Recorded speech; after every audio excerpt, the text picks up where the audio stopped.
just for you guys watching, we have some fun awards at the end, but at first we're just going to do like the normal NBA awards, but specifically to the Spurs. So we'll start off with the big one, Ethan, and this is MVP. I'll start out, and I have Keldon Johnson.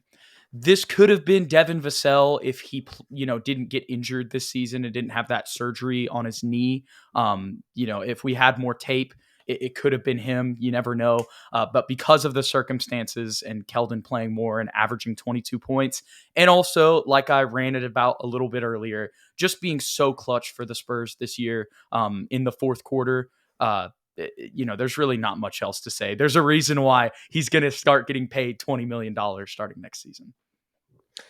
Yeah, I think it's an obvious choice, Keldon Johnson. I mean, leading scorer, clutch player, clearly the leader of this team, high energy, never lost momentum. Yeah. In the middle of losses, doesn't matter how many that losing streak we had toward the end of the season, he kept pushing hard the entire time and willing his team to getting into some close games that we really shouldn't have been in. Yeah. And he improved. I think last year he was 17 points per game. He jumped up to 22. He improved as a ball handler. He improved in his mid-range game. He could post up a little bit more. Sure, his three-point shot fell off a little bit, but it was still a threat.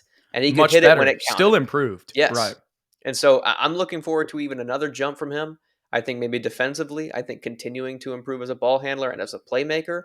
And he even talked about that, playmaking being a thing that he really wants to work on getting better at, especially when Devin was out. He had to kind of take over those duties. Yeah. So I really don't have a negative to say about Keldon Johnson.